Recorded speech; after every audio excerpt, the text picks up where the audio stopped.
simply said, our guest is the king of ADR. He can be heard in hundreds of TV shows and films like CSI New York, The Mentalist, Avatar, Argo, and Wreck-It Ralph, just to name a very few. He was one of the main voices on President Obama's 2012 re-election campaign, and he is one of the co-founders of the Don LaFontaine Voiceover Lab here in Los Angeles. We are so excited to welcome back to VO Buzz Weekly our friend and fellow Neumann-endorsed artist, the amazing Paul Pape. Thank you. Yeah! Look at him. He's like so cool and suave. He's like, thank you. Please, no autographs, please. That king of ADR is a big setup right out of the gate. I don't know about that, buddy. I mean, Seriously. you definitely I've been at it know. a while. You've been at it a while. You definitely know what you're doing. The king Listen, is here's deserved. the deal. When you're doing the IMDb, and you guys should get a snack and check it out. It's Yes. like when you're scrolling and scrolling and scrolling and scrolling. You know, there's a part where you get to like Prince status, and you know. Yeah. So Yeah. if you scroll more than 3 times on IMDb, you're king. You're king.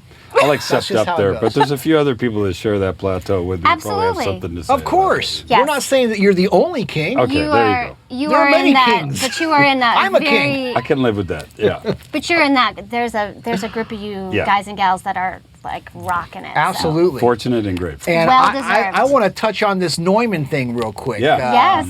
Endorsed artist, huh? Yeah. Yeah. How long? Oh, not that long. I mean, I think it was the Obama campaign that really tripped it over. And, Oh, you know, beautiful. Neumann and Sennheiser, which have traditionally been endorsing musicians, have Yeah. been very smart to catch on to voiceover artists They now have. and the Yes. increasing profile. And they've been great about, bringing some of us into the fold Yep. that can help their efforts. And they've brought you guys in as well. Absolutely. Well-deserved as well, Yep. I might Thank add. you. And anything I can, and it's, for me, it's a no-brainer because their products, they're in Yeah. my home studio. They're everywhere. I love those Yep, guys. absolutely. So you're a U87 guy, right? U87, 416. 416, TLM 102. You know, I've got their labs. I've got them. I'm wearing Yes, one we're right wearing now. labs, You yes. are This is absolutely yours, but I actually own 2 of my own. beautiful, man. You never know when it'll come. Yeah, in. yeah. BYOL. Yeah. Yeah, So it's, well, I it's mean, an easy thing for me to endure. So let's forget the headphones and everything else. Exactly. Yeah. They're an amazing Exactly. company. Chris Courier is an awesome guy. Chris Courier rocks. Chris, Chris, you're watching We this. love you. You rock. And Yeah. of course, Neumann Sennheiser rocks Yes. always. Yes. I want to start by asking you, man. You started your career in theater, then you went on to film and television. correct? Correct? And we're going to get into that too, but I want to know, how did you find your way into voiceover? Well, I needed. Well, it was funny because I had a little. He doesn't quiet, No, I was doing pretty well in on camera, and then I had a bit of a quiet period, and Yeah. then I had the opportunity to do some voiceovers, and I thought, well, here's an opportunity to make a little extra money. I really went into it thinking it was extra money, and I really didn't give the craft the respect it deserved. Because you didn't know, Because right? I didn't know. Yeah. And I was theater trained. I had a degree in drama, and then I just threw in and I decided to try it, and they liked what I did. And this particular producer I worked for in the first job actually happened to have a couple of other things. And he said, well, I want that guy for the next thing and the next thing. And this gave the people that cast me more confidence. And one thing led to another. And, I'm 28, 29 years in now to it in ADR, but I've also spread out since then. Sure. Yeah. I'm one of the lucky ones that gets to cover a lot of different areas. Yeah. Well, I mean, and ADR is not a easy nut to crack there. I mean, there are people that are like, how do I get into that? And people tell them, well, you don't. Well, Yeah. can you explain, because some people know what that means, and as you know, we're an acronym-driven society. But for people who don't know what ADR for TV and film is, can you explain what it is that you do? ADR stands for Automated Dialogue Replacement. Some people think that means automatic dialogue recording. There's a million different things. Yeah. In the very, very old days, it was referred to as WALA. That's a term that Right. still sticks around today, although I Right. think it's a little derogatory to how it's evolved. Basically, when a film is shot, there's principal photography, and they need to keep the principal's dialogue basically pristine, so they record them.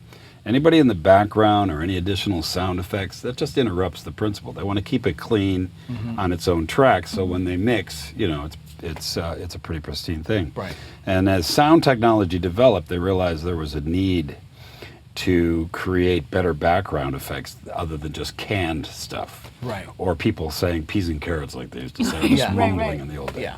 And so ADR was developed. In fact, I wonder, do you happen to know what the first feature film, which had what they call group or looping or ADR in it? Do you have any idea? Ooh, just one of Piece those of trivia for you? trivia questions. I hate when I get stumped. It was Jaws. Jaws. Jaws. Jaws. Wow. Jaws was the very first film that was ever done with group looping. And then it sort of developed from there. And when I started in the 80s, there was really only about 4 or 5 people that were casting this kind of work. Right. There was Lee French, there was Barbara Harris, there was the guy I came up under, Bert Sharp, who taught me a lot, and I still owe him a lot for that. And there was another lady named Mickey McGowan. And there was another woman, Allison Kane, who sort of started the whole thing, but it sort of developed from there. In fact, Lee was on that job at Jaws the first time it was ever done.